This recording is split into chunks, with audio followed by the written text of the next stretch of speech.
Salut à tous, encore un colis aujourd'hui, décidément ça arrive tout en même temps. Donc honnêtement je sais pas comment je vais gérer le nombre d'objets que j'ai à tester. Donc aujourd'hui c'est une box, donc c'est une Android box. Donc j'en ai déjà testé 3 je crois sur mon site. Hop. Voilà, donc c'est la Z-Box commandée sur JetBrains. Donc on va faire un rapide déballage et après je ferai un test quand j'aurai le temps, parce que là du coup c'est un truc de malade. J'ai rien eu pendant quelques temps et d'un coup j'ai tout. Ma femme n'est pas très contente. Alors, carte micro SD, USB, 2 USB, qui est un peu de travers USB là, la qualité n'est pas extraordinaire. Hein. C'est du chinois comme on va dire. Le chinois n'est pas très bien. Non, blague pourrie. Je suis assez fatigué aujourd'hui, donc voilà, 2 USB avec la lumière c'est mieux. Port power, optique, HDMI, Ethernet. Ah, ça a coupé, je comprends pas, et voilà. Pourquoi ça coupe tout seul? Je sais pas, j'ai dit un mot qu'il fallait pas, du coup ça a coupé la vidéo. Alors, la télécommande. Donc, la petite télécommande assez flashy, assez... ouais, pas très mastoc. Le port HDMI et l'alimentation, et c'est tout. Voilà pour le déballage. Je vais faire un petit test. On va voir un peu ce que je vais mettre dans ce test. Sûrement je vais installer Kodi. Je vais installer toutes mes applications favorites. Un petit test en tout, voir un peu ce qu'elle a dans le ventre. Si elle a le Bluetooth, un petit jeu pour tester avec une petite manette Bluetooth. Très petite la manette d'ailleurs. Et après on verra un peu ce que ça donne. En vrai, s'il y a des lags, c'est assez puissant, si elle tourne bien, on verra ça plus tard. Bonjour à tous, aujourd'hui, donc c'est une box Android que j'ai reçue pour un ami. Donc j'en ai eu plusieurs, ça fait la 3e que j'ai eu. Donc je vais faire un petit test rapide parce que bon, tester une box Android, c'est pas trop mon domaine. Mais après, je vais essayer de faire au mon mieux. Donc là, c'est la Nextbox Z68. Donc on va voir un peu ce qu'elle propose. Donc Android 5.1, c'est un processeur Rockchip 3368, octa-core, cadencé 1 Go 6. Donc après 2 Go de RAM, 16 Go interne, le Wi-Fi jusqu'à 5 Go. Voilà, Internet est censé pouvoir faire de la 4K, donc on va voir ça de suite. Enfin la 4K, j'ai pas de vidéo 4K, je pourrais pas vous montrer à 60 fps. Après, qu'est-ce que, voilà, Android Lollipop, on voit ce qu'elle donne. Processeur 64 bits, 2 Go, 16 Go, le maximum. Bluetooth, elle est Bluetooth 4.0. Et la partie graphique, c'est un... ouais, voilà, vous le voyez, c'est juste là. Voilà, je vais pas lire ce qu'il y a marqué. Voilà pour... donc, il y a un port HDMI. Je l'ai fait la présentation, enfin, j'ai fait le déballage. Du coup, vous savez un peu ce qu'elle propose comme connectique. Je vais passer maintenant à la vidéo sur l'écran. On passe direct à la partie performance. On va commencer par les benchmarks. Donc ça, c'est Epic Citadel. Donc voilà, vous devez voir un peu ce que ça donne. Moi je joue pas, donc je sais pas trop peu ce que ça représente. Donc ça, c'est le benchmark Epic Citadel. On va passer maintenant au benchmark de Antutu. Donc je l'ai déjà fait d'avance. Donc 29 510. Je sais pas si vous voyez bien le score sur l'écran. Voilà, donc 29 610. Après, les infos de la box. Donc Android Box.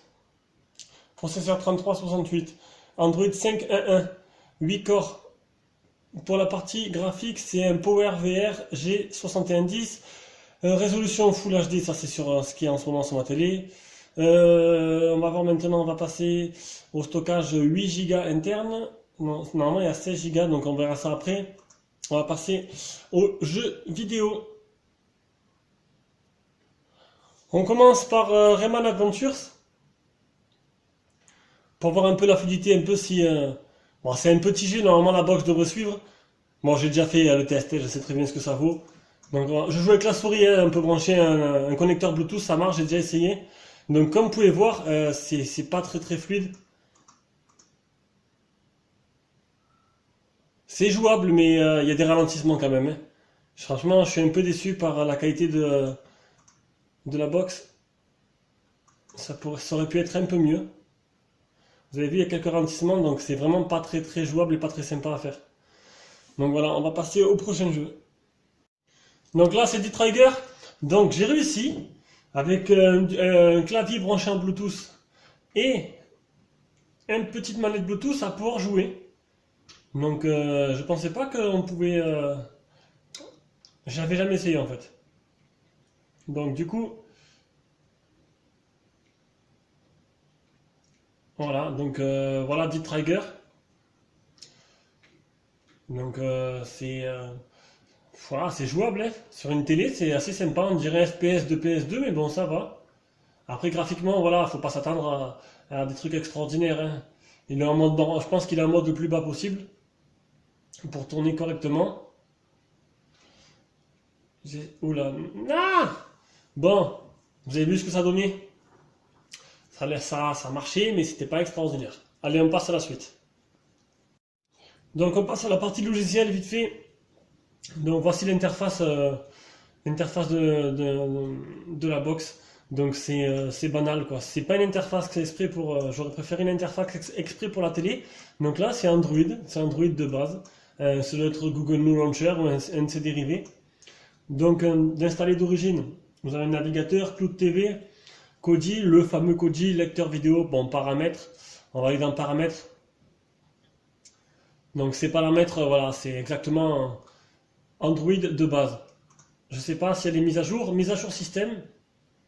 J'ai pas essayé encore. Donc, on va voir si je sais pas si la box sera mise à jour par la suite ou pas. Apparemment, les mises à jour ne marchent pas. Elle ne veut pas se lancer. Sinon, la box, elle est toute en français, hein. Là, il n'y a pas de problème, vous voyez bien. Tout est 100% en français. Là-dessus, il n'y a pas de souci à se faire. Donc, le Play Store, pareil, il marche correctement. J'ai pu tout installer. J'ai pas rencontré de problème de compatibilité. Je vais supprimer les applications qui sont en train de tourner. Hop. J'ai voulu tester Assault Nitro, mais j'ai pas réussi à paramétrer les commandes. Après, l'intérieur, eh ben, c'est du basique, hein. Il n'y a pas trop d'applications rajoutées. Il y a Netflix, il y a Facebook, là. Sinon, ben, ça reste simple, quoi. La box est routée apparemment, donc il y a déjà le super user installé. Ou Skype, Twitter, YouTube. Et cette application-là, apparemment, c'est pour voilà, paramétrer une manette. Je ne l'ai pas essayé. Il y a cette application, je ne sais pas ce que c'est. Je ne sais pas à quoi elle sert.